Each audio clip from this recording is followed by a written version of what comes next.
Bienvenue. Bienvenue, bien-aimés. Alléluia, gloire à Dieu. Est-ce qu'on peut acclamer le Seigneur qui nous a fait grâce aujourd'hui? Est-ce qu'on peut acclamer celui qui nous a permis d'être là ce matin?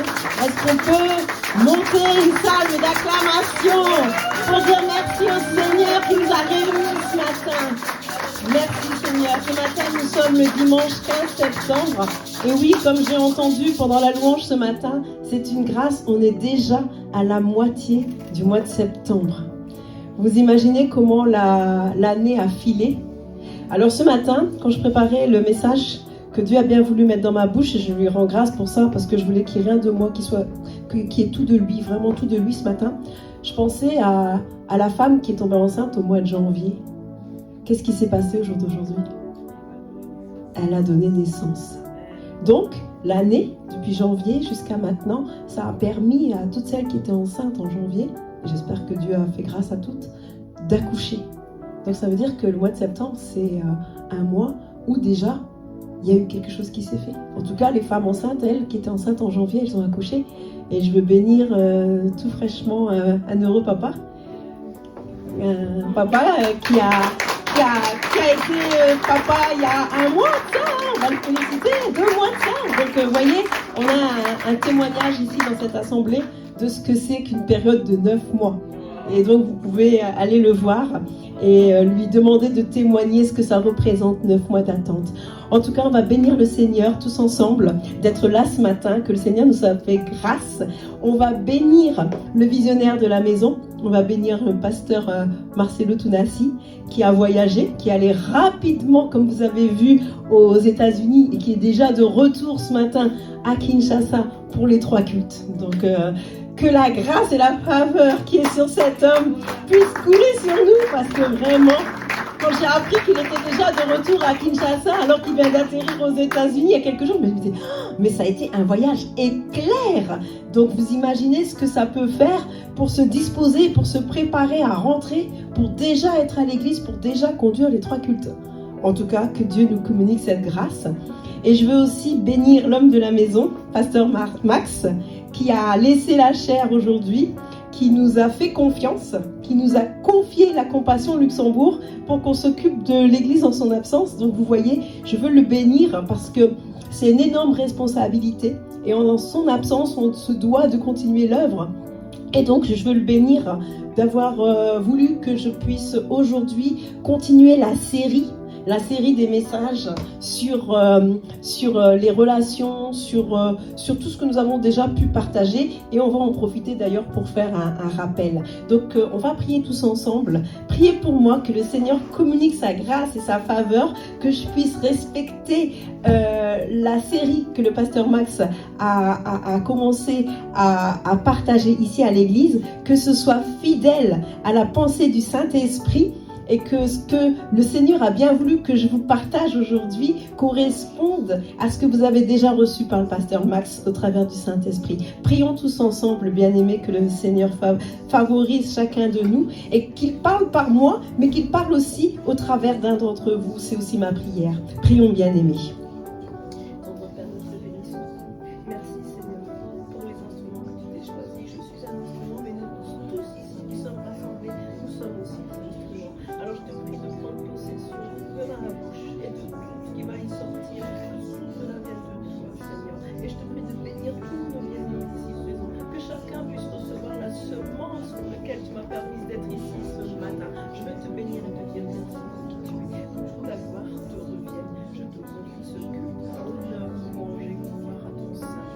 Honneur, louange et gloire à ton saint nom, Seigneur.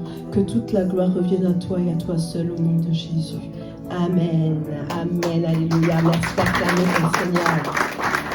Alors, de la même façon que les enfants font leur rentrée des classes, je considère qu'en cette période, aujourd'hui, on fait aussi notre rentrée spirituelle à la Compassion Luxembourg. Parce qu'il y a la rentrée des classes. Dans les sociétés, il y a la rentrée aussi, il y a la rentrée financière parce que, en général, dans les sociétés au Luxembourg, c'est aussi la période où les sociétés reçoivent de l'argent qu'ils vont utiliser tout au long de l'année. Donc c'est une période septembre qui est très très très importante dans le calendrier. Donc ne ratons pas la saison dans laquelle on est rentré. C'est une saison de bilan. C'est la rentrée des classes. On fait le bilan. On se remet en question.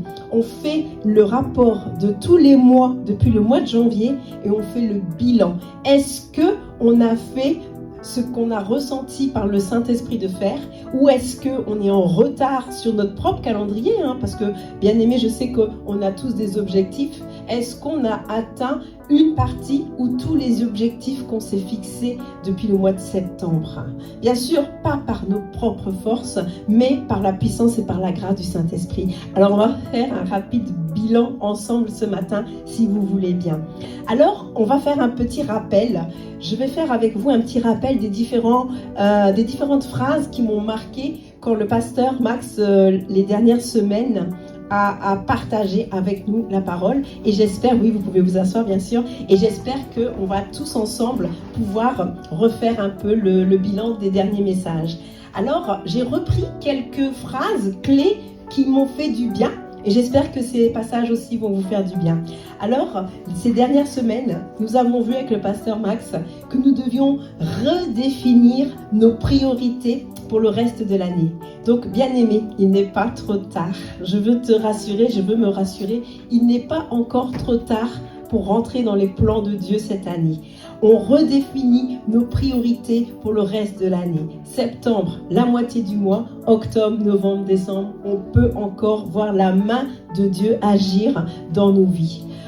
Arrosons notre entourage et notre environnement de sel et de lumière divine. Est-ce que vous vous souvenez que ça avait été évoqué il y a quelques semaines?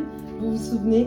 Donc on va redéfinir tous ensemble notre environnement et on va chercher à demeurer enthousiaste. Est-ce que, soyons honnêtes, est-ce que notre enthousiasme depuis le début de l'année 2024 est resté le même pour tout le monde, ou est-ce que certains ont commencé à perdre un peu espoir, à perdre un peu espérance? On peut être honnête, Est-ce que vous pouvez me dire si certains commencent à manquer d'espérance?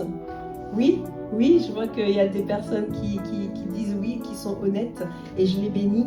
Oui, effectivement, on peut manquer d'enthousiasme, on peut se dire mais j'ai pas réussi encore à arriver aux objectifs que je m'étais fixés avec le Seigneur et j'ai besoin d'aide. Donc à la fin du culte, on priera, bien aimé, pour repartir d'ici blindé et rempli d'espérance et demander au Seigneur de voir sa main agir d'ici la fin de l'année. Alors, un autre conseil que nous avions reçu, c'était celui de mourir à nous-mêmes. Une graine en terre doit mourir pour qu'une plante en sorte. Et c'est ce que nous aussi, nous devons faire. C'est l'exercice que nous devons faire aussi.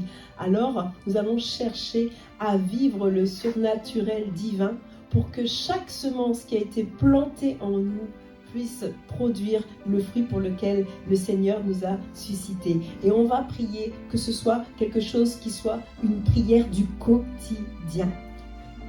Vraiment, on va prier de tout notre cœur pour ça.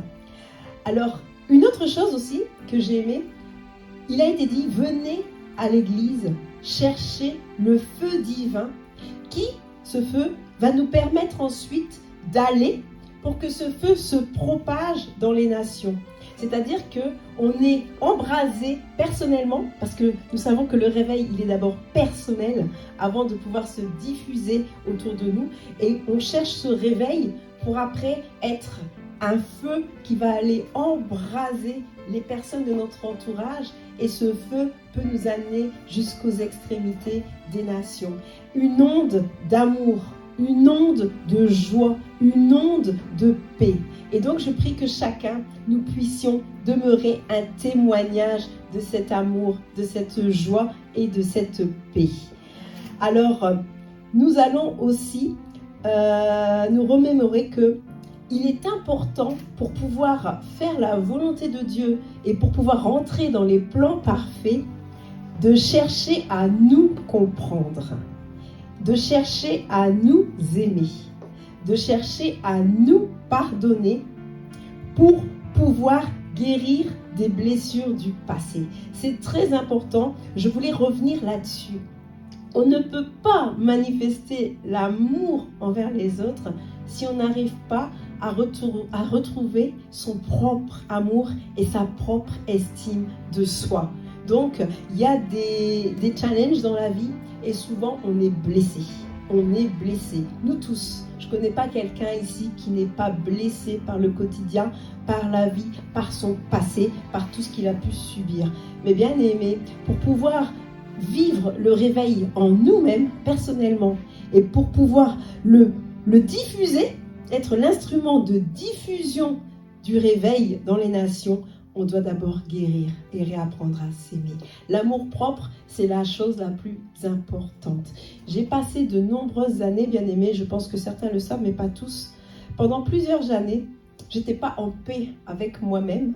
Et pendant de nombreuses années, je n'arrivais pas à me regarder dans la glace.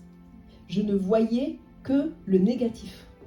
Parce que bien aimé, le propre de l'homme, si maintenant je demande par exemple à Nirvana de se lever et de me citer 10 compliments, elle ne va pas savoir.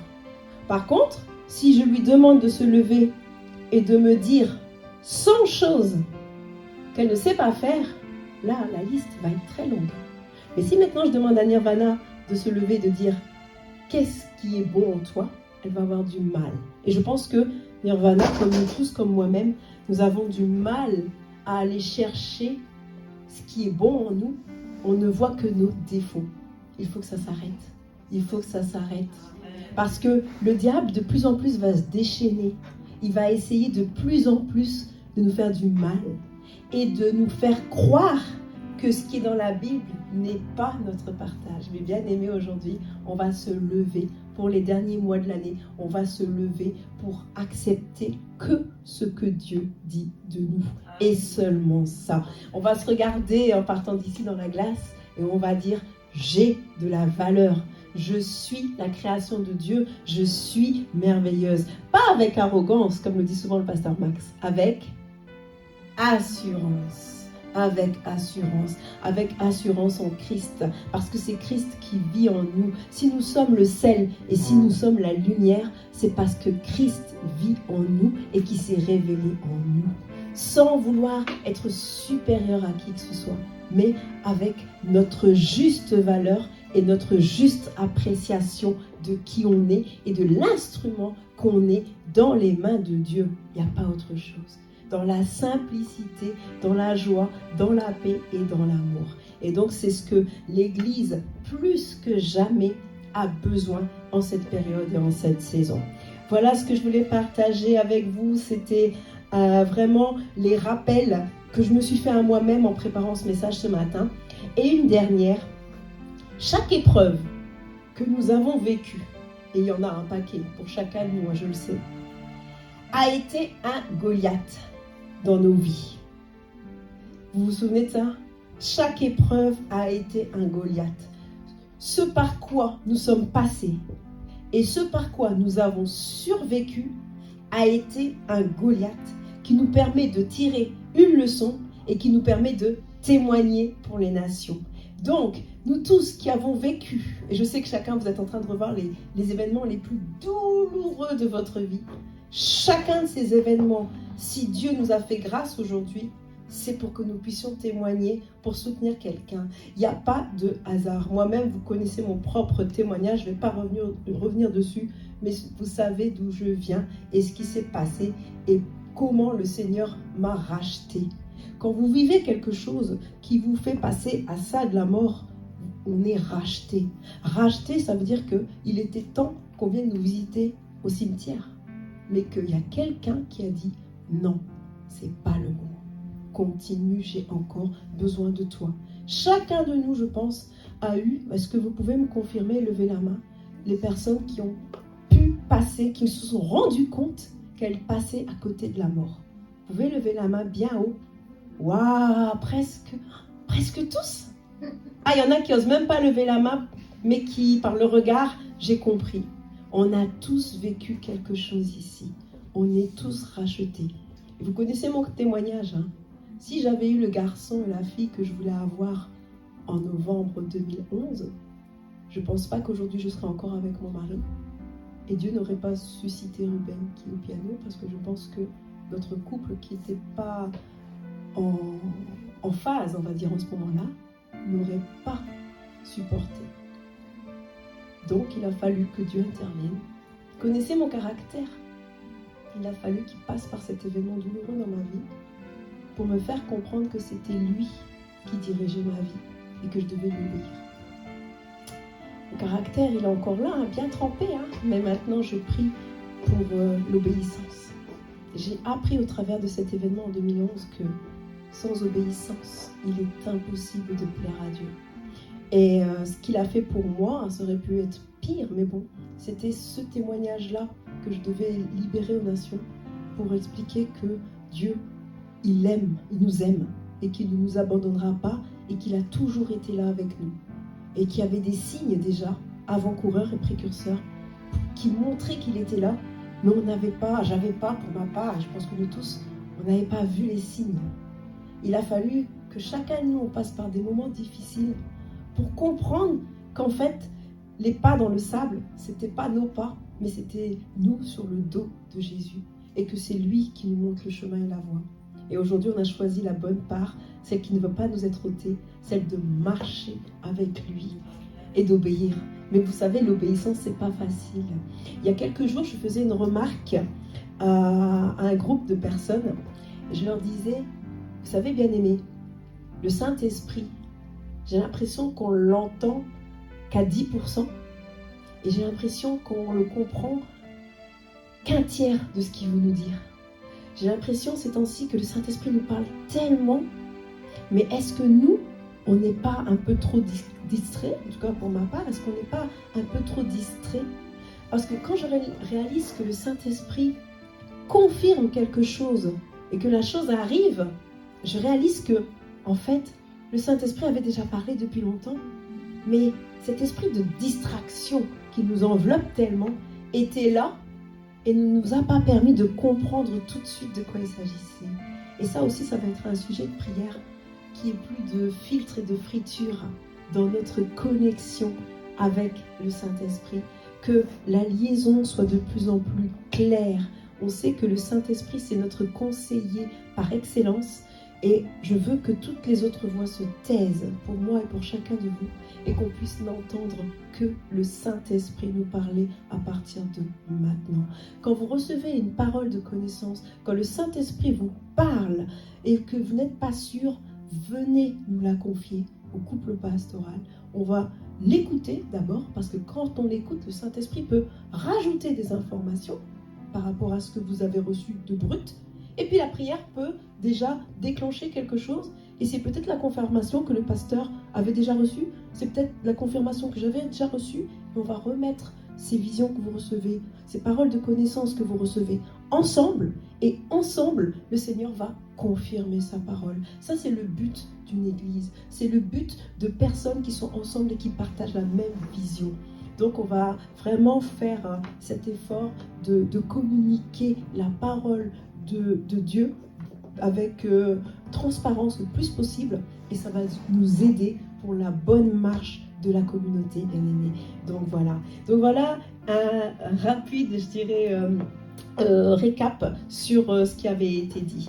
Maintenant, j'aimerais dans le thème que nous avons choisi pour ce dimanche, on avait parlé de... je reprends mes notes, j'espère être dans le bon ordre et ne pas vous envoyer ni à droite ni à gauche. On va parler aujourd'hui des relations, de l'amour. On va parler de communion fraternelle. Vous savez que ça, c'est un sujet qui est cher à mon cœur. Mais avant de parler de communion fraternelle, il est important, au travers de ce qu'on a partagé déjà ce matin, qui est déjà quelque chose qui nous met sur le chemin, on va parler de notre disponibilité d'abord. On va parler du don de soi et de l'offrande de soi. Et ça va être un peu ce qui va nous permettre d'arriver tout doucement justement à la communion fraternelle. Parce que le réveil, il est d'abord personnel et ensuite on va cheminer pour arriver jusqu'à la communion fraternelle. On va parler de l'individu pour aller de l'individu à la communauté. Alors pour ça, on va se lever, si vous voulez bien, et on va partager quelques versets. On va partager quelques versets ce matin. Alors, la parole dans Ésaïe 6:8 au sujet de la disponibilité nous dit: Et j'entendis alors le Seigneur qui disait: Qui enverrai-je? Qui marchera pour nous? Alors je répondis: Je suis prêt, envoie-moi. Je répète Ésaïe 6:8 parce que je suis allée un peu vite. Et j'entendis alors le Seigneur qui disait: Qui enverrai-je? Qui marchera pour nous? Alors je répondis: Je suis prêt, envoie-moi. Par rapport au don de soi et à l'offrande de soi, on va prendre dans la parole Romains 12, le verset 1. Romains 12, le verset 1. Et la parole nous dit: Je vous invite donc, frères, à cause de cette immense bonté de Dieu, à lui offrir votre corps comme un sacrifice vivant, saint, qui plaise à Dieu. Ce sera là, de votre part, un culte raisonnable. Amen. Amen, amen. Alors déjà, ces deux versets sont deux versets qui nous parlent beaucoup, qui nous enseignent beaucoup. On va prendre aussi, dans ce thème de renouveler dans les relations, d'être transformé dans nos relations par l'amour de Christ, on va prendre Éphésiens 4 au verset 32. Donc bien sûr, je vous donne la liste des passages bibliques qu'il faudra reméditer bien sûr à la maison. Éphésiens 4, verset 32, la parole nous dit: Soyez bons les uns envers les autres, compatissants, vous pardonnant réciproquement, comme Dieu vous a pardonné en Christ. Alors, je vais faire un aparté par rapport à ce passage. Soyez bons. La bonté est pour les enfants de Dieu. Et je dirais que la gentillesse est plutôt pour les gens du monde. Vous savez faire la différence entre la bonté et la gentillesse. Quand on me dit désormais que je suis gentille, j'ai du mal. Je préfère qu'on me dise merci pour ta bonté plutôt que pour ta gentillesse. Parce que la bonté, elle vient de Dieu par rapport à la gentillesse. Alors que nous soyons gentils et que nous devenions bons. Amen, ils ont compris, vous avez compris, que Dieu vous bénisse. Et un dernier passage, peut-être qu'il y en aura d'autres à partager, mais en tout cas les plus importants pour ce matin. On va prendre 1 Jean 4, versets 7 à 8. 1 Jean 4, versets 7 à 8. Bien-aimés, aimons-nous les uns les autres, car l'amour est de Dieu. Et quiconque aime est né de Dieu et connaît Dieu. Il y a quelques semaines, nous avons perdu notre maman Blanche. Et si vous regardez le cadre qui a été fait, vous voyez que le conseil, l'encouragement qu'elle nous donne à tous ici, c'est aimez-vous, pardonnez-vous et unissez-vous. Donc c'est pour vous dire qu'aujourd'hui, ce que nous partageons, c'est quelque chose de fort. C'est quelque chose de fort. L'unité, le pardon et l'amour. Et on sait que la plus grande des trois, c'est l'amour. Donc ça cadre tout à fait avec les messages que nous avons reçus au travers du pasteur Max sur les relations, sur le renouvellement des relations. Et nous arrivons tout doucement à notre message principal aujourd'hui. Alors, nous cherchons à aimer, à être aimé pour aimer. Vous pouvez vous prendre place, vous pouvez vous asseoir, merci. Nous cherchons à être disponibles. Nous cherchons à être une offrande de bonne odeur pour le Seigneur. Il y a, comme vous savez, un verset, le verset classique que je vais vous lire maintenant. Vous savez lequel c'est, quand on parle de communion fraternelle? Dans Acte 2, est-ce que quelqu'un sait? Je vais vous le lire. Dans Acte 2, au verset 42 à 47, on parle de ce que c'est que la communion fraternelle, et je vais vous lire le passage. Je vais vous le lire. Acte 2, 47, au verset 42 dit: « Ils persévéraient dans l'enseignement des apôtres, dans la communion fraternelle, dans la fraction du pain et dans les prières. La crainte s'emparait de chacun, et il se faisait beaucoup de prodiges et de miracles par les apôtres. Tous ceux qui croyaient étaient dans le même lieu, et ils avaient tout en commun. Ils vendaient leurs propriétés et leurs biens, et ils en partageaient le produit entre tous, selon les besoins de chacun. Ils étaient chaque jour ensemble, assidus au temple. Ils rompaient le pain dans les maisons et prenaient leur nourriture avec joie et simplicité de cœur, louant Dieu et trouvant grâce auprès de tout le peuple. Et le Seigneur ajoutait chaque jour à l'Église ceux qui étaient sauvés. » Amen. Alors voilà le résumé conforme à la parole de Dieu de ce qu'est la communion fraternelle.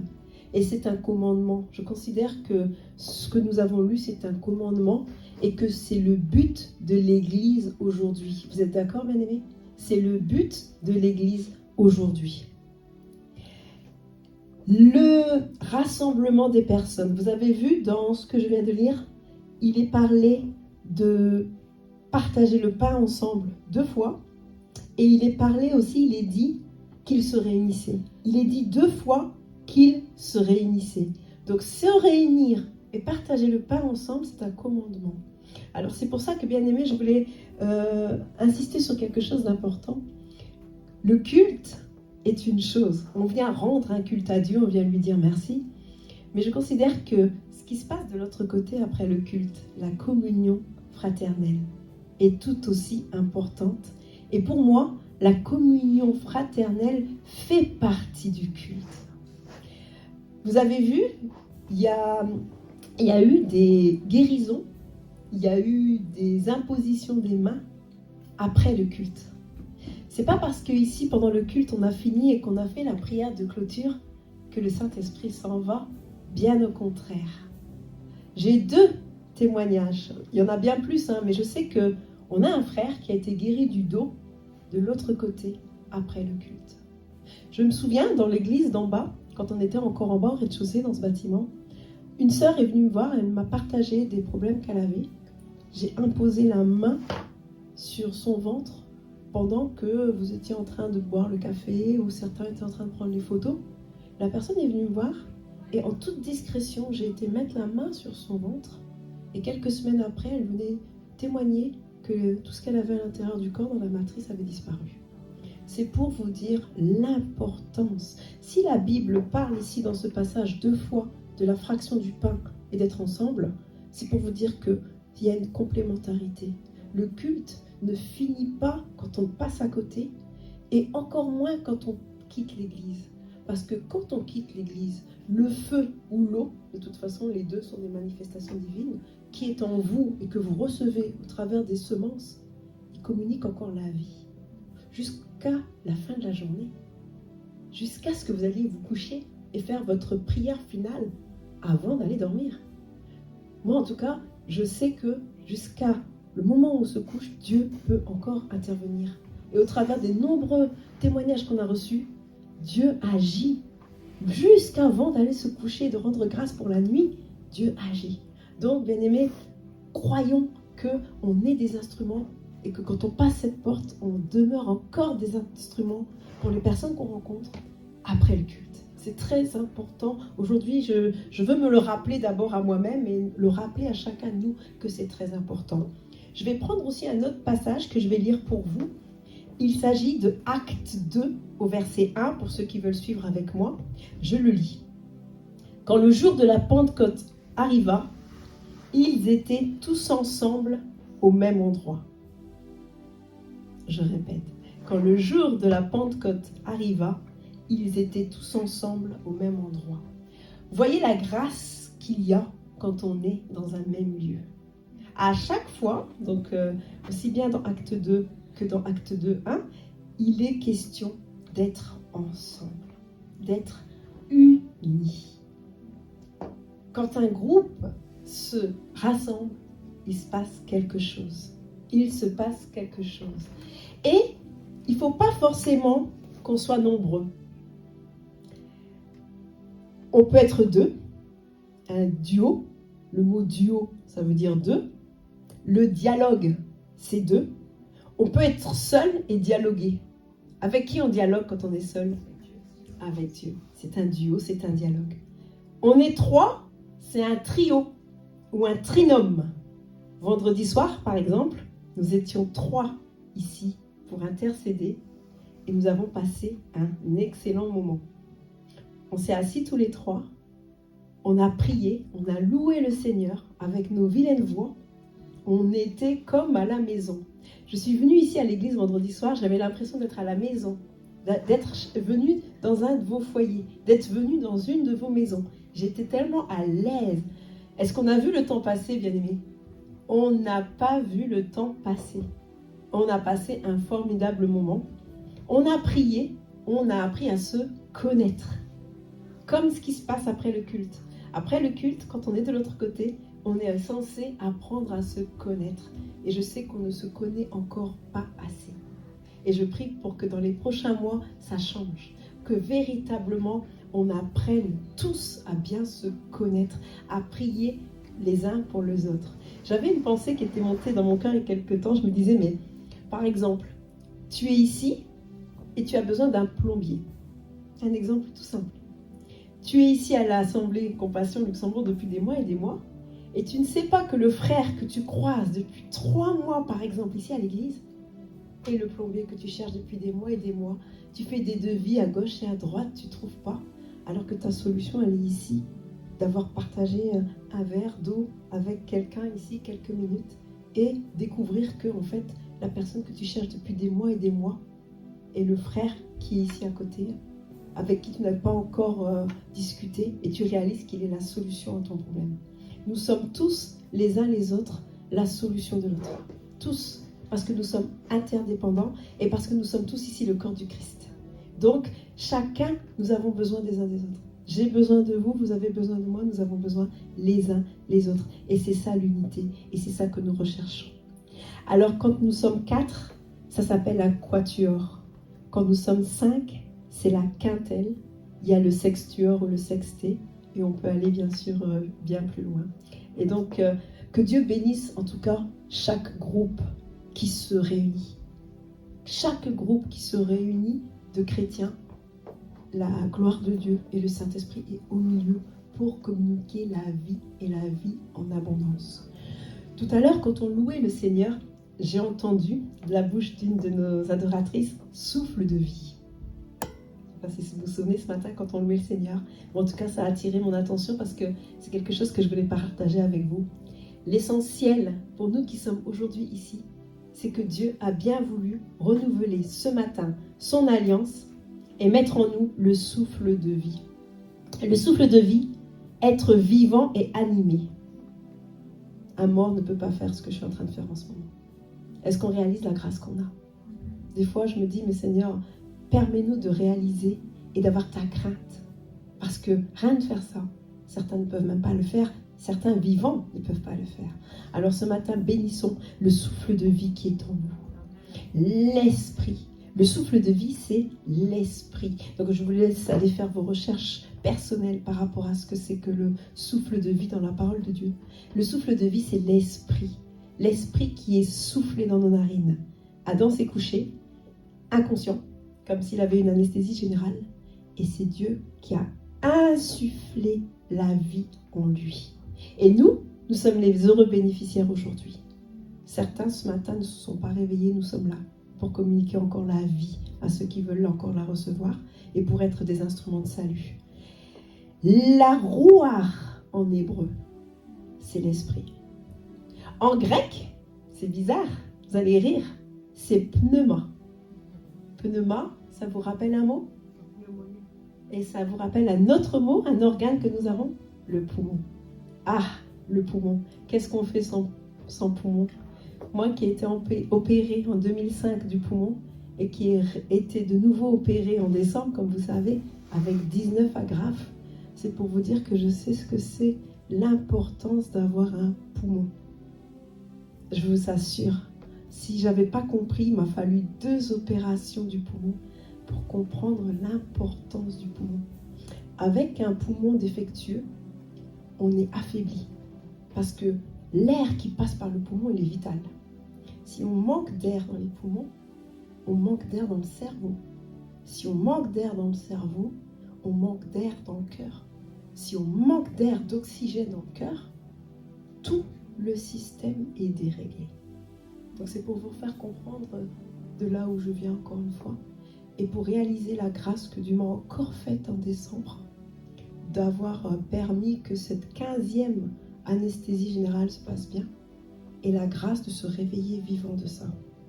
En tout cas, je rends grâce à Dieu parce que c'est pas moi. Et pour vous expliquer aussi ce que c'est que l'importance du souffle de vie, le Saint-Esprit m'a fait rappeler la naissance d'Isaac. Comme vous savez, le docteur avait dit stérile, mais Dieu a fait grâce. Et il a permis que Isaac arrive au monde. Sauf que je ne dirais pas qu'il est arrivé trop tôt. Je dirais que c'est Dieu qui a voulu qu'il arrive le même jour où ma mère a accouché. Donc, c'est-à-dire que à la fois mon fils et mon frère fêtent leur anniversaire le même jour. Dieu a permis que j'accouche le même jour que ma mère par césarienne. Et quand Isaac est né, malheureusement, il n'a pas reçu le souffle dans les narines. Parce que le signe de la naissance d'un enfant, vous savez ce que c'est? C'est le cri. Il n'a pas crié. On m'a enlevé mon enfant, le premier, femme stérile, on t'enlève ton enfant, et tu ne le vois que le lendemain à midi. Parce que personne ne voulait t'accompagner pour aller le voir à la couveuse. Donc, ils ont dû l'enlever d'urgence, mais ça, je peux comprendre. Après, j'ai bien compris que c'était une urgence. Donc, ils l'ont emmené, et apparemment, ça a été long. Ils ont dû lui redonner une piqûre. Vous savez, ils donnent des piqûres pour faire développer les poumons, pour justement qu'il puisse souffler. Vous vous rendez compte? Donc, Isaac, le miracle, parce que s'il ne soufflait pas, il y avait un problème.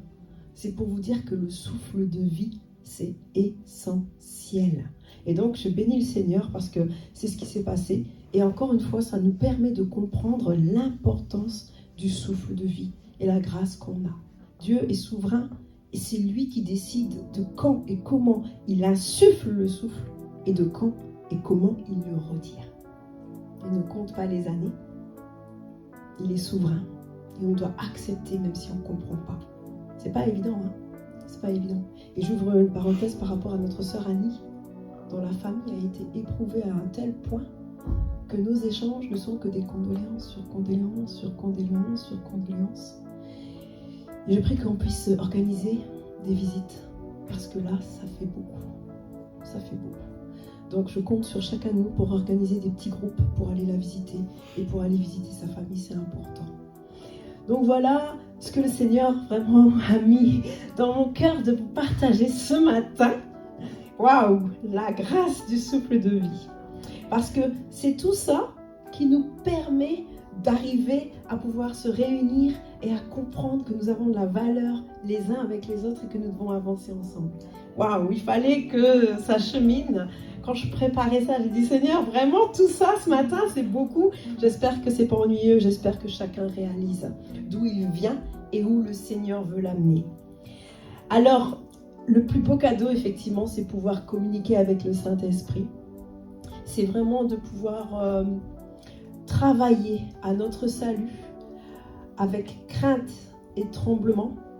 C'est chercher à la présence de Dieu, parce que c'est Dieu qui produit en nous le vouloir et le faire selon son bon plaisir. Ça, c'est une parole que nous trouvons dans Philippiens 2, versets 12 à 13, la parole dit: ainsi, mes bien-aimés, comme vous avez toujours obéi, travaillez à votre salut avec crainte et tremblement, non seulement en ma présence, mais bien plus encore maintenant que je suis absent.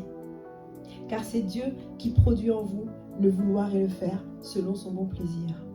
Alors, travailler, dans Philippiens 2, versets 12 à 13, est une responsabilité. Travaillons à notre salut. Le Seigneur nous demande ce matin de travailler à notre salut.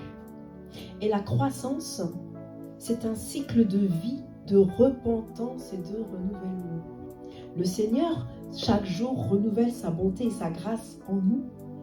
Et nous, si on veut croître, donc si on veut pousser, si on veut grandir, si on veut faire grandir les semences qui sont en nous, on travaille dans un cycle de repentance quotidienne. Je pense que chaque jour on se repent, on demande pardon pour nos erreurs et on cherche avec l'aide du Saint-Esprit à être meilleur, et de renouvellement qui nous aide à ressembler à la nature, à l'image et au caractère de notre leader par excellence qui est Jésus-Christ.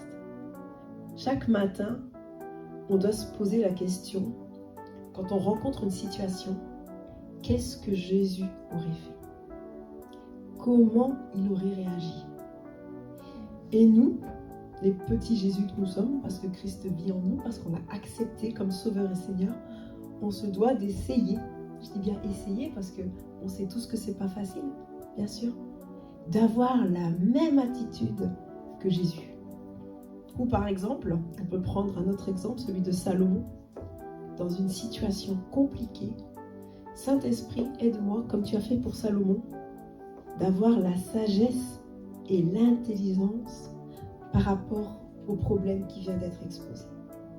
Vous savez que des fois, c'est pas facile et que de plus en plus, dans la saison dans laquelle on est, on va être confronté à des situations des plus compliquées et des plus bizarres.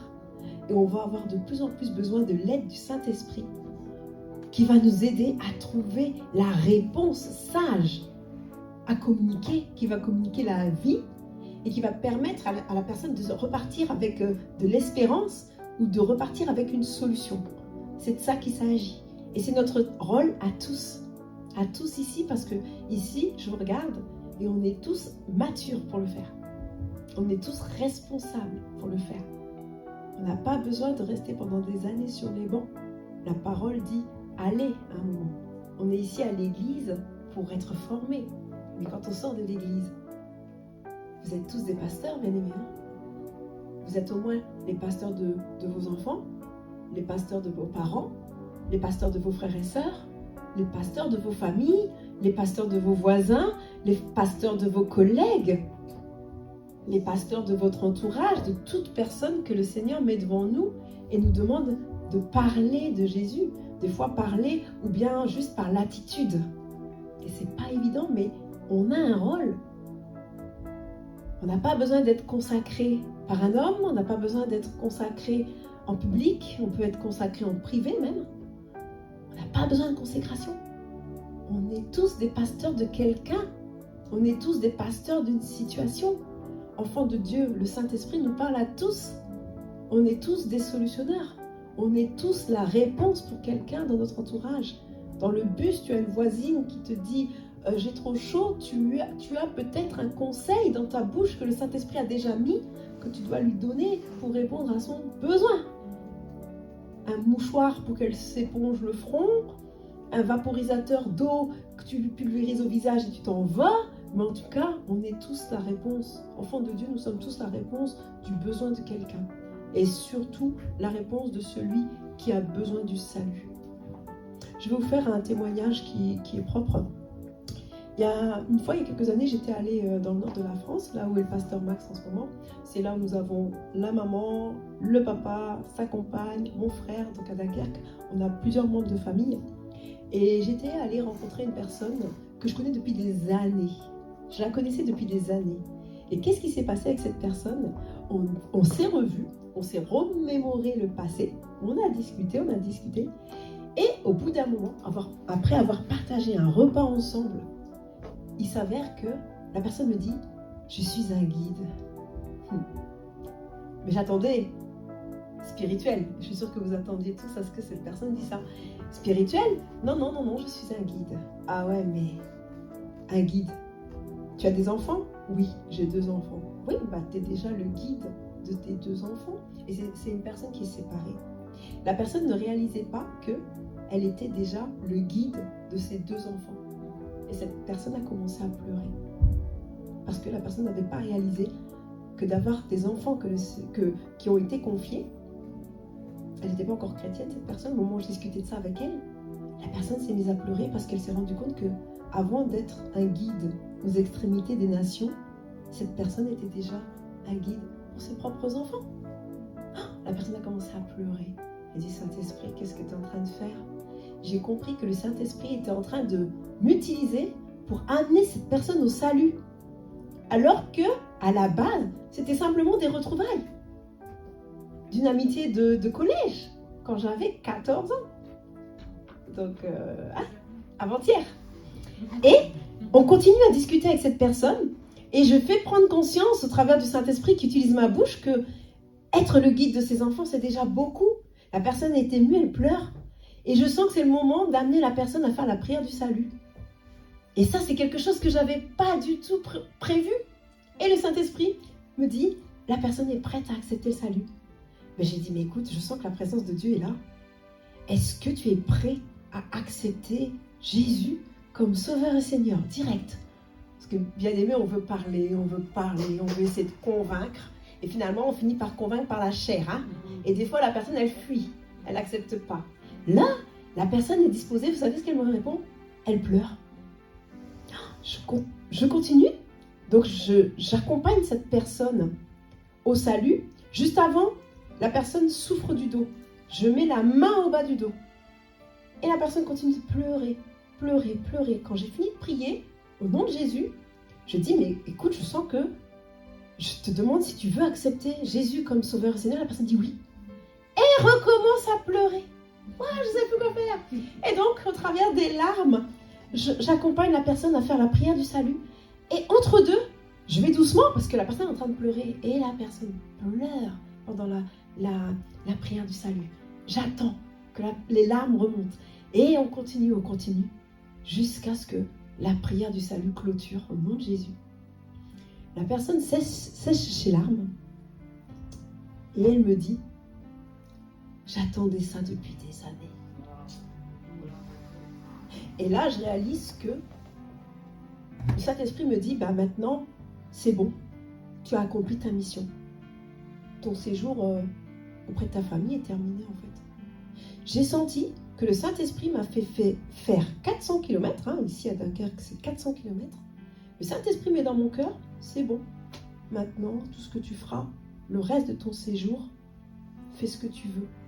La mission pour laquelle je t'ai fait prendre le véhicule et faire 400 km est finie. Donc, finis ton séjour, rentre chez toi. Voilà ce que le Saint-Esprit me fait comprendre. Alors, je peux vous dire que quand je suis partie et que je suis revenue sur la route, j'ai réalisé que le Seigneur vous dit: va voir ta famille, mais en allant voir ta famille, il peut te reconnecter avec une ancienne connaissance de l'école et préparer la personne, la disposer en 20 minutes à la prière du salut. Alors que toi, tu as peut-être un voisin ici que tu essaies d'amener à Christ depuis 20 ans, par ta propre personne, par tes propres mots, et que tant que le Saint-Esprit n'a pas dit c'est aujourd'hui, il te demande de patienter, de persévérer dans l'amour et dans la bonté avec cette personne. Donc voilà ce que je tenais à partager. Et ce témoignage m'a fait comprendre que Dieu est le maître des temps et des circonstances. Et bien aimé, quand il nous demande de faire quelque chose, quand je parlais de l'obéissance, c'est cette obéissance-là. C'est cette obéissance-là. Dieu avait tout mis pour que cette rencontre, ces retrouvailles se fassent et que ce ne soit pas que des retrouvailles, ça finisse en salut. Donc, soyons attentifs. Dieu nous positionne par moments parce qu'il veut que nous soyons un instrument de salut et de réveil. Et donc, ne passons pas à côté de ça. Mais aussi, une chose, la bonté de Dieu. Tu sentais que le Saint-Esprit voulait t'accompagner au salut d'une personne, mais l'ennemi est venu te semer des paroles en disant « ne le fais pas ». Bien-aimé, la bonté, la grâce et la faveur de Dieu peut aussi susciter une autre personne qu'il va utiliser pour que cette personne vienne quand même au salut. Donc ne rentrons pas dans la culpabilité en disant « mince, j'ai pas fait ce que le Saint-Esprit voulait que je fasse ». Dieu suscite aussi une autre personne. Mais il ne faut pas prendre l'habitude, quand le Saint-Esprit nous met la conviction, de passer à côté. Parce que arrivera un jour où le Seigneur va dire « bon, plusieurs fois, j'ai donné l'occasion à mon serviteur d'amener cette personne au salut, il ne l'a pas fait. » Dieu est un Dieu d'ordre aussi. Et il sait. Il sait. Donc la prochaine fois que vous sentez que le salut est disponible sur la bouche de quelqu'un, demandez au Seigneur de vous utiliser puissamment et que toute voix se taise pour que vous arriviez à l'objectif que le Saint-Esprit a mis en vous. C'est très important. C'est très important. Alors le souffle de vie. Waouh! Ça a été un plaisir de partager tout cela avec vous ce matin. Je bénis le Seigneur parce que quand on se dispose, en fait, c'est lui qui fait le reste. C'est lui qui fait le reste. Alors, j'avais partagé ceux qui étaient venus à l'église Mirz, juste en dessous, il y a quelques jours. J'avais partagé une vision que j'avais reçue et je voulais être sûre que tout le monde partageait cette vision et partageait le rêve que j'avais. Vous vous souvenez ? On a parlé depuis plusieurs mois, depuis plusieurs années, de cette vision qu'on avait reçue d'associer les églises et de travailler main dans la main avec les églises. Dieu commence à le faire dans sa souveraineté, parce qu'on a prié, on intercède par rapport à ça. Et pour venir tout doucement à la communion fraternelle et à ce que c'est que la communion fraternelle, la main d'association des églises est importante. Nous avons notre communauté, nous respectons la vision de la compassion, mais on peut aussi travailler avec d'autres églises, main dans la main, avec l'accord des couples pastoraux, pour faire des campagnes d'évangélisation ensemble, pour même peut-être créer des groupes de maisons ensemble. Alors vendredi, avec les bien-aimés qui étaient présents avec moi, on a pris cette carte qui représente le Luxembourg. Et on a prié pour tous les cantons. Je vais les citer. Et si vous appartenez à un de ces cantons, si vous voulez bien, levez la main. Clairvaux, le canton de Clairvaux, amen, est représenté ici. Wilt, je sais qu'il est représenté, mais pas ici aujourd'hui. Vianden, pas représenté encore, ça viendra. Diekirch, Erstenach, j'espère que je prononce bien. Redange, Mersch, amen. Grevenmacher, amen. Kapellen, Luxembourg, amen. Esch sur Alzette, Rémisch, amen. Voyez bien aimé, ça c'est la répartition des cantons au Luxembourg. 1, 2, 3, 4, 5, 6, 7, 8, 9, 10, 11, 12. 12 cantons. Alléluia. Alors, la communion fraternelle pour moi, c'est se retrouver pour les cultes que nous rendons à Dieu les vendredis, pour le moment ici sur place, et les dimanches. Mais notre prière aussi, c'est qu'il y ait des groupes de maisons. Le pasteur en a parlé il y a quelques semaines, par un sondage, qu'il y ait des groupes de maisons qui soient représentés. Parce que se réunir le dimanche est une chose, mais ce n'est pas suffisant. Chaque église doit normalement avoir un groupe de maisons. Notre prière ici aujourd'hui, je ne vous demande pas de répondre tout de suite, mais c'est que Dieu mette dans nos cœurs d'ouvrir nos maisons. Parce que ce n'est pas tout le monde qui se déplacera les vendredis et les dimanches à l'église, mais il y a plusieurs personnes, plusieurs familles qui soutiennent la compassion et qui souhaitent ouvrir leur maison. J'en connais, elles m'en ont déjà fait part. Et on va prier que ces groupes de maisons soient constitués et qu'ils naissent. Et bien sûr, le but aussi, c'est que chaque canton, si possible, soit représenté Et bien sûr, on n'a pas oublié non plus nos bien-aimés de la France, ceux qui vivent en France et qui veulent ouvrir leur maison, ceux qui vivent en Belgique et qui veulent ouvrir leur maison, et ceux qui vivent en Allemagne et qui veulent ouvrir leur maison. En fait, il s'agit de prier pour toute cette région géographique qu'on appelle les Ardennes. On est dans une région géographique, la Belgique, une partie de l'Allemagne, le Luxembourg et toute la région Lorraine fait partie des Ardennes. Et on va donner les Ardennes à Christ. On va soumettre le territoire et les autorités territoriales des Ardennes à Christ pour que la main d'association puisse réunir plusieurs églises pour faire des manifestations ensemble, pour pouvoir louer des stades. Vous savez que je prie pour que le stade de Luxembourg soit un lieu où on entende la louange et l'adoration, que ce ne soit pas simplement un stade pour les événements sportifs, mais que ce soit un stade qui soit utilisé pour la louange, pour l'adoration. Et ça ne se fera qu'avec la puissance de la main d'association des églises. Et ce travail-là a déjà commencé. Un pasteur a décidé ici au Luxembourg de créer un groupe, on peut le dire. Et c'est un sujet de prière, d'intercession. D'ailleurs, je vous encourage à prier pour ça. A décidé d'ouvrir un groupe avec plusieurs pasteurs, notamment du Luxembourg et tout doucement de la région Lorraine. Donc, c'est-à-dire que quelque chose est déjà en marche, bien aimé. Et on ne sait pas où est-ce que ça va nous amener. Mais j'ai vraiment un cœur qu'on prie pour ça et qu'on prie pour que ça se fasse, que ce ne soit pas que en septembre 2024 simplement des paroles, mais que Dieu qui m'avait fait cette promesse, quand j'ai accepté de rester au Luxembourg, je veux le voir maintenant. Et je pense que nous voulons tous le voir. Le salut, le réveil de l'Europe passe par le réveil du Luxembourg. Ça a été plusieurs fois confirmé, mes amis. Et je prie vraiment que cela se fasse.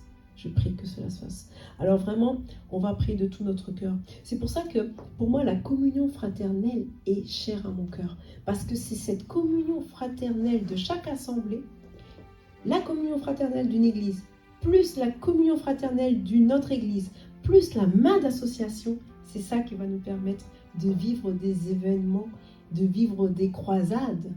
Pourquoi est-ce que les croisades ne se font qu'en Afrique ? Je sais pas moi, on entend beaucoup parler de croisades. Mais pourquoi pas en Europe ? À l'échelle africaine, en tout cas moi j'y crois. Je vois pas pourquoi ce serait pas possible, envisageable. Surtout avec la mixité que nous avons au Luxembourg. Mais si chaque communauté se lève en disant on va créer un événement qui va nous rassembler tous, mais c'est possible. C'est possible de prendre possession de stades, de prendre possession d'immenses espaces pour pouvoir louer le Seigneur et adorer. En tout cas, je soumets ça et je sais que c'est un sujet de prière. Alors, il y a plusieurs années, ceux qui veulent prendre la référence peuvent le prendre. J'ai lu un livre qui parle de ce que je suis en train de vous raconter, donc je suis ravie. C'est pas juste un rêve que j'ai. Il y a un monsieur qui s'appelle Jean Pionnel, donc à la fin, si vous voulez, vous pouvez me demander le lien. Il a écrit un livre qui s'appelle Passion apostolique. Donc ceux qui veulent le lire et ceux qui ont du mal à comprendre ce que je suis en train de partager, tout est expliqué dans ce livre. Passion apostolique. Moi j'aime ce titre, hein. La combinaison du mot passion et apostolique reprend tout à fait ce que nous avons lu dans Actes 2, la persévérance dans la fraction du pain. Le mot compagnon, c'est le mot qui veut dire comme, avec, pagnon, pain. Un compagnon, c'est quelqu'un avec qui on mange le pain. Donc, quand nous nous réunissons après le culte et qu'on partage quelque chose ensemble, on est des compagnons, on partage le pain ensemble. Et il est important de voir les bienfaits dans la Bible, on l'a vu à plusieurs reprises, de persévérer et de communier ensemble la fraction du pain. La communion fraternelle est un des 4 piliers de la pratique chrétienne. Est-ce que vous connaissez les 3 autres piliers de la communion fraternelle ? Donc je répète, la communion fraternelle est un des 4 piliers de la pratique chrétienne. Quels sont d'après vous les 3 autres piliers? Je vais vous aider un peu. Je voulais que ce soit un peu interactif, mais je ne vous entends pas. La lecture et la méditation de la Bible. Donc bien sûr, il n'y a pas d'ordre. Il n'y a pas d'ordre. La lecture et la méditation de la Bible, la prière et nos témoignages. Tout cela contribue à la communion fraternelle. Donc vous voyez que tout cela est important. Et nous, qui nous réunissons, nous faisons ensemble d'un commun accord, mais tout en restant fidèles à notre relation. Nous avons besoin les uns des autres, c'est la relation horizontale, nous avons besoin les uns des autres. Nous avons besoin de qui? Dieu, la relation verticale. Et quand on prend la relation verticale plus la relation horizontale, qu'est-ce que je viens de dessiner? La croix.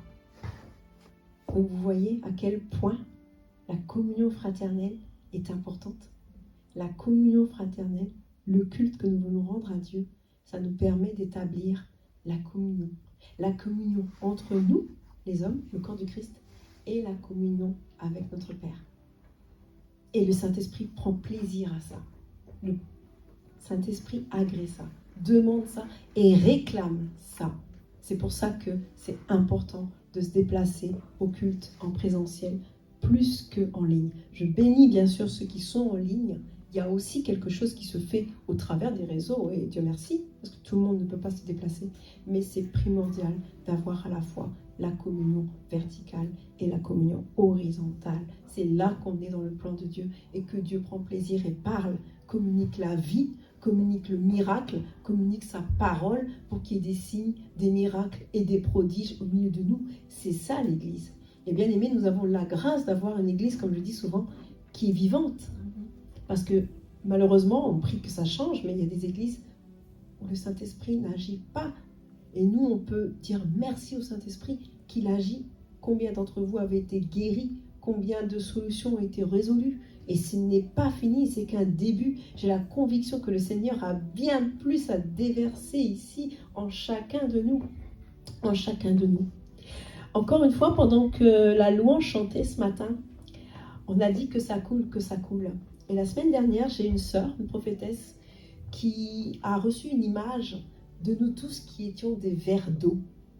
Et vous voyez, chacun de nous, on a un verre d'eau dans un de ces cantons. Et le but des églises, le but du corps du Christ, c'est, elle a reçu l'image de verres d'eau qui se renversaient. Des verres d'eau remplis, plus ou moins, d'eau, mais cette eau se renverse. Alors je prie que ceux qui habitent dans le canton de Rémiche, leur verre d'eau se renverse. Que ceux qui habitent dans le canton de Luxembourg, leur verre d'eau se renverse. Et que tous ces verres d'eau qui sommes nous, des réservoirs, que cette eau coule, que cette eau se déverse et que chaque verre d'eau, chaque goutte d'eau, chaque flaque devienne un océan. Et que ensemble, toute cette eau se répande pour le salut du plus grand nombre. Dieu utilise l'eau pour diffuser son onde de réveil, de salut. Dieu utilise le feu. Nous sommes aussi des feux qui nous rassemblons et qui venons brûler ensemble pour le salut du plus grand nombre. Vous voyez comment Dieu parle? Il parle tantôt d'une manière, tantôt d'une autre. Il utilise les éléments. Mais tous ces éléments sont de lui et nous permettent de réaliser que on est un instrument, parfois eau, parfois feu, mais qu'on est un instrument du Seigneur les uns avec les autres et que nous avons besoin de l'unité pour travailler ensemble en main d'association. Nous sommes une offrande. Alors, il existe encore une autre communion. La communion qui a eu lieu à Pâques. Est-ce que quelqu'un voit de quoi je veux parler? La communion qui a eu lieu à Pâques. Pour ceux qui veulent noter, on va lire dans la parole, parce qu'on parle toujours au travers de la parole. Jean 6, le verset 33. Car le pain de Dieu, c'est celui qui descend du ciel et qui donne la vie au monde. Je répète. Car le pain de Dieu, c'est celui qui descend du ciel et qui donne la vie au monde. Donc une autre forme de communion, c'est le repas de Pâques, c'est la Sainte Seine. La Sainte Seine qu'on peut retrouver dans Matthieu 26 et dans Actes 27. La communion fraternelle, encore une fois, fait partie du culte. Donc il y a des églises qui font, comme nous, la communion fraternelle, c'est-à-dire la Sainte Seine, que de temps en temps. Mais il y a aussi des églises qui font la Sainte Seine tous les dimanches, ou chaque fois qu'ils se rassemblent. Et d'autres personnes qui font aussi la Sainte Seine tous les jours. Donc, soyons libres du moment que c'est conduit par le Saint-Esprit, que vous receviez la conviction du Saint-Esprit, mais chaque moment où nous prenons la Sainte Seine est un moment que nous offrons à Dieu et que nous donnons notre offrande à Dieu. Et donc, chaque groupe de croyants, chaque groupe de maisons, chaque groupe de chrétiens est une opportunité de voir la main de Dieu descendre. Donc, chaque fois que nous nous réunissons, croyons que le Seigneur est au milieu et qu'il veut faire quelque chose. Et ne partons pas avant que le Seigneur se soit manifesté. On a déjà eu des rassemblements où, au moment de faire la prière de clôture, le Seigneur a dit non, vous avez fini, messieurs, dames, mais moi, je n'ai pas fini. Et vous vous souvenez que ça s'est produit ici. Vous vous souvenez qu'au week-end des femmes, le Seigneur, alors qu'on voulait clôturer, qu'on cherchait tous les moyens possibles et imaginables de clôturer, non, le Seigneur voulait encore entendre un témoignage de notre sœur Mariam, entrepreneur, et le Seigneur voulait encore déverser la grâce de l'entrepreneuriat. Et on se souvient de 2 jeunes filles de 6 ans qui sont venues ici, qui ont couru pour venir recevoir l'onction de l'entrepreneuriat. 6 ans. Donc, un culte se termine quand c'est le Saint-Esprit qui le décide, bien-aimé. Et donc, je garde ce souvenir précieusement et je n'hésiterai pas de témoigner encore. On a dépassé de 2 heures le temps qui était imparti. La clôture devait se faire, je ne sais plus à quelle heure, mais la clôture finale s'est faite 2 heures après.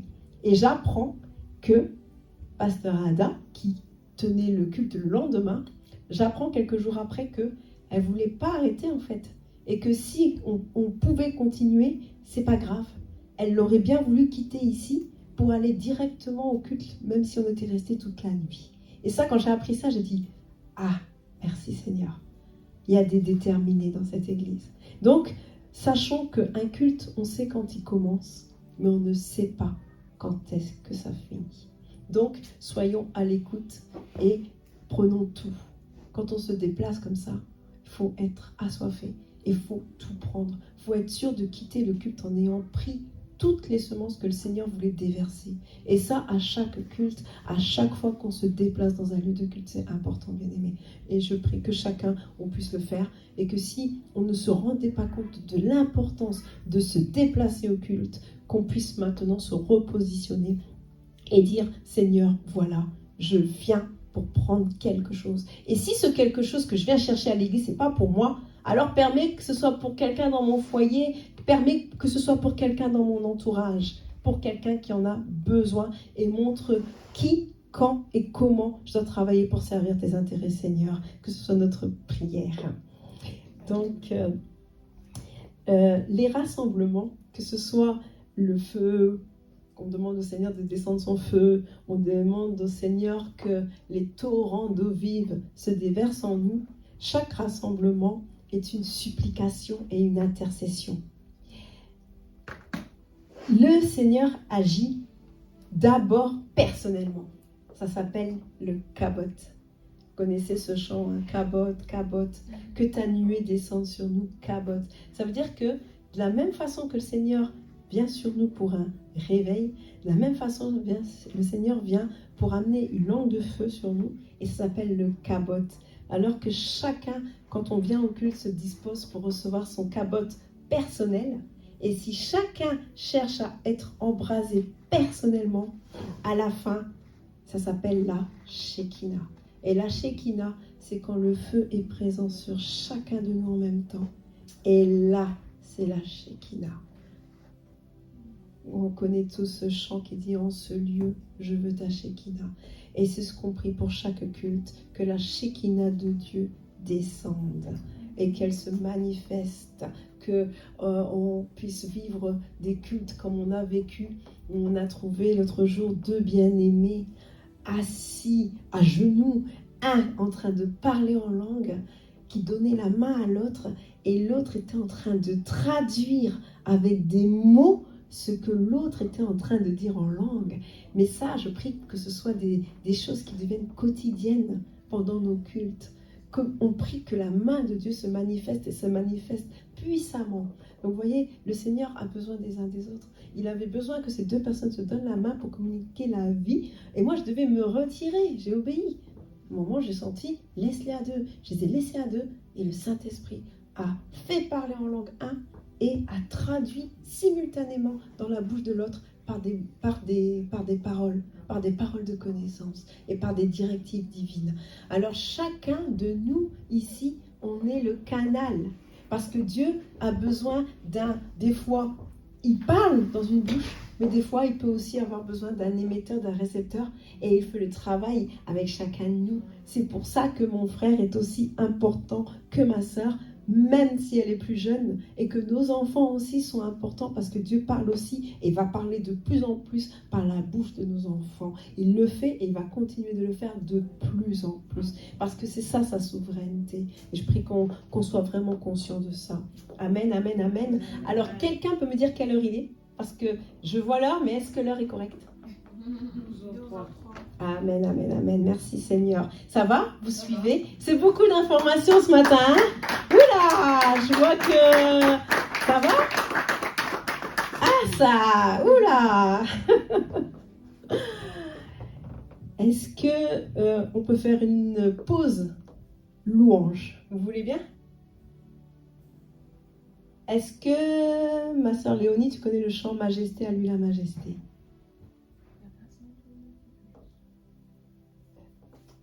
À Jésus. L'autre chant, Majesté, à lui la majesté. Sois louange. Bien, on va le faire ensemble. Parce que je sens que, oula, il y a beaucoup d'informations ce matin. Et j'aime quand le Saint-Esprit dirige le culte. Et là, on va faire, avant de prier, par rapport à tout ce qu'on a reçu ce matin. Viens, ma soeur. On va interpréter ce chant. C'est un chant que je sentais monter en moi depuis hier. Et je sens que c'est le moment de l'interpréter. Avec nos voix. Parce que ce n'est pas les voix, mais c'est la disposition de cœur qui compte plus que nos voix. Je me suis engagée à prendre des cours de chant. Hier, j'ai eu la grâce de rencontrer la chanteuse Constance. Vous savez qui c'est? Elle est ici au Luxembourg. Et après le culte, vous savez où je serai? À l'église Vase d'Honneur pour la retrouver. On a eu à partager hier. Et elle a ramené l'importance d'arrêter d'écouter la voix du diable qui vous fait dire que votre voix n'est pas belle ou qu'elle n'a pas de puissance ou qu'il ne se passe rien. Parce qu'il n'y a qu'un vivant qui peut louer le Seigneur. Un mort ne peut pas. Donc tant qu'il y a de la vie, il y a de l'espoir. Et tant qu'il y a de l'espoir, on peut encore prendre des cours de chant. Donc mon objectif bientôt est de reprendre des cours de chant. Parce qu'il faut performer. Et je bénis cette servante qui est venue, notre pasteur, le pasteur Joseph Quadio, qui, ami de l'adoratrice Constance, me disait depuis 8 ans qu'il allait l'inviter au Luxembourg. Et enfin ce jour est arrivé hier et j'ai eu la grâce, après avoir été invitée à un mariage, d'aller la rencontrer et de prendre un temps personnel avec elle. Et elle m'a redonné de l'espérance. Vous voyez comment Dieu est bon? Il a fallu que je m'entretienne avec elle et qu'elle me redonne de l'espoir. Et elle m'a demandé d'interpréter un chant et c'est celui-là qui est monté alors que je voulais pas. Je voulais pas, je vous dis la vérité et je suis transparente avec vous. Je voulais pas. Le Saint-Esprit m'a poussé à chanter ce chant et j'aimerais qu'on l'interprète ensemble si tu veux bien. Majesté, à lui la majesté, à Jésus, soit louange, honneur et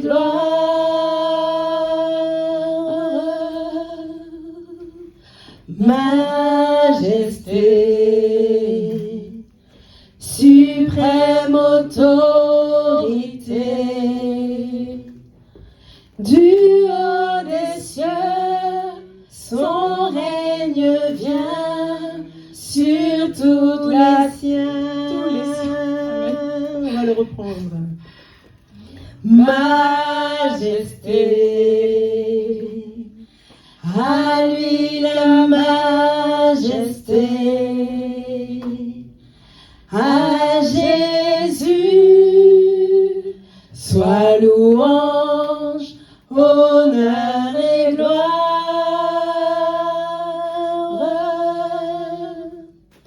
Majesté, suprême autorité, du haut des cieux, son règne vient sur tous les siens. Une dernière fois, tous ensemble. Majesté,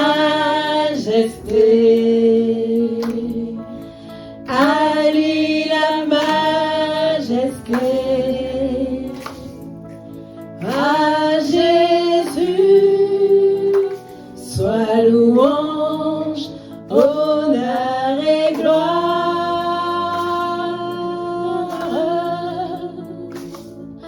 Majesté, suprême autorité, du haut des cieux, son règne vient sur tous les siens. Du haut des cieux, son règne vient sur tous les siens. Amen, alléluia. Acclame de tout ton cœur le Seigneur. Acclame de tout ton cœur le Seigneur. Alors je pense que je vais demander à Pasteur Max la grâce de pouvoir continuer parce qu'il y a encore tellement de choses à partager avec vous, mais je pense qu'on s'est levé, on va rester debout et on va prier.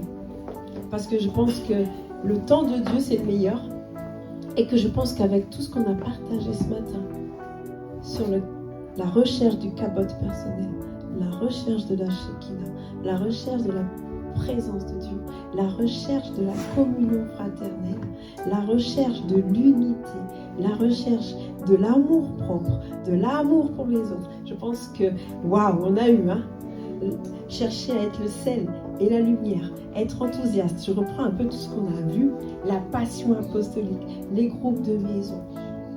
On va demander au Seigneur d'être renouvelé dans nos relations.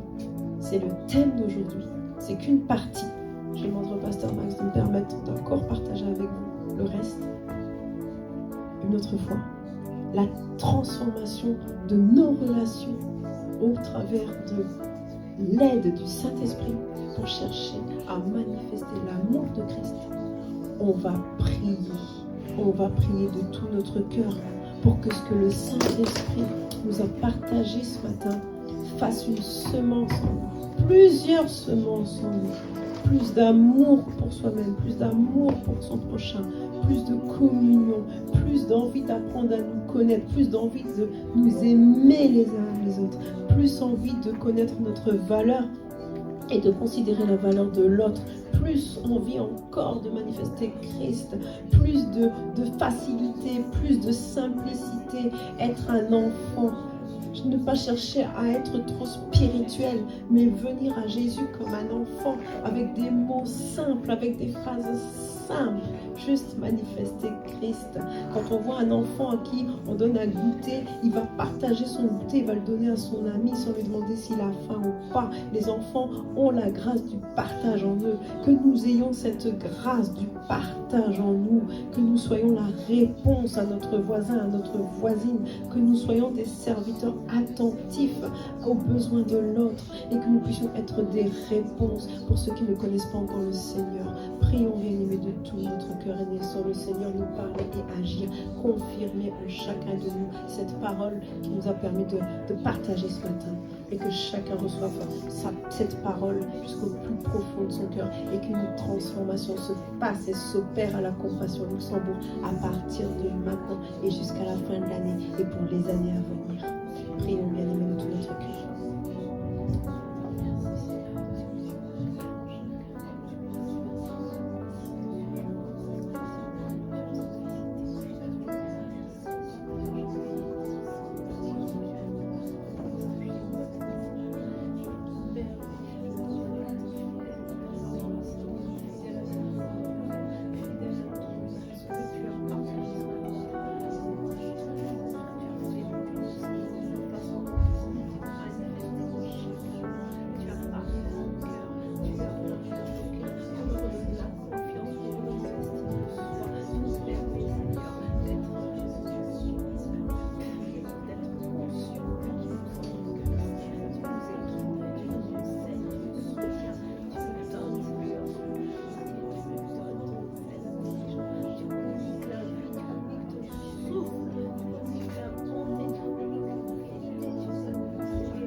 Amen, amen, amen.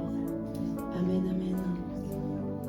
Alors, on va continuer de prier pour le Luxembourg, ses cantons, prier pour la France, la Belgique, l'Allemagne. Tout à l'heure, quand on échangeait pendant le message,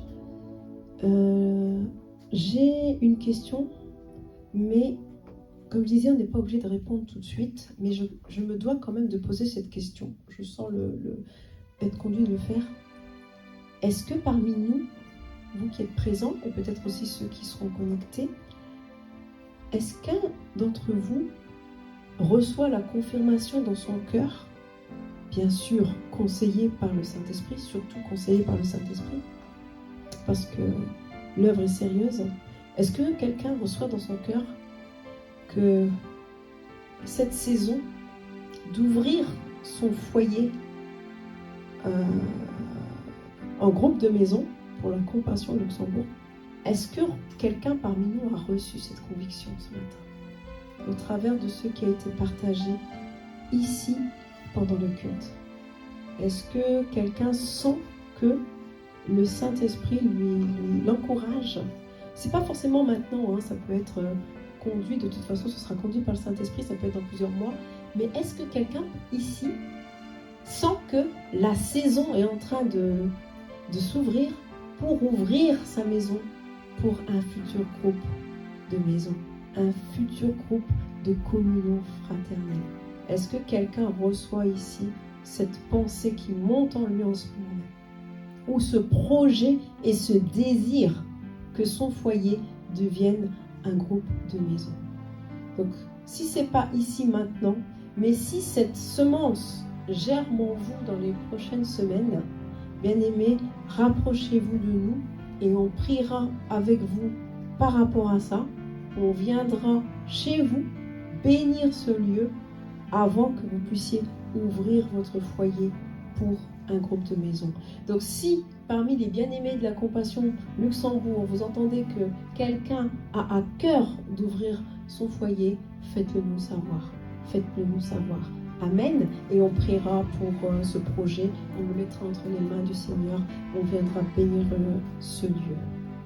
Bien-aimés, je prie aussi que la grâce de Dieu se communique dans chacun de vos foyers et que le Seigneur vienne encore visiter des foyers. Je sais que vous avez reçu des promesses depuis le temps qu'on évolue ensemble. Je sais que le Seigneur, il a parlé. Mais vous savez, le Dieu qu'on sert, c'est un Dieu qui parle tantôt d'une manière, qui parle tantôt d'une autre, mais il ne fait pas que parler, hein, bien sûr. Nous, on attend des miracles, des prodiges, des signes, des témoignages. Et il n'est pas trop tard, Dieu peut encore se manifester. Donc je sais que chacun de vous, vous avez encore des promesses qui tardent. Et avant la fin de l'année, il faut que ces promesses se réalisent pour que d'autres s'ajoutent et que d'autres se réalisent. Donc on va prier pour que le Seigneur achève ce qu'il a commencé en chacun de nous et que vos foyers soient visités par la présence de Dieu et que chacun vous repartiez pour apporter dans vos foyers cette bénédiction et ce témoignage que le Seigneur veut mettre dans vos vies. On va prier de tout notre cœur que la main de Dieu se manifeste.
Amen, amen, amen.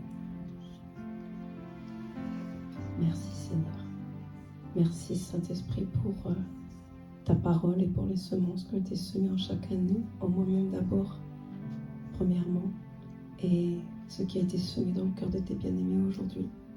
Je te remercie Seigneur d'avoir fait de moi ton instrument et je prie que ce que tu as déposé dans le cœur de chacun produise quelque chose de bon, d'agréable, de parfait pour toi, pour ta gloire et seulement pour ta gloire. J'ai prié au nom de Jésus. Amen.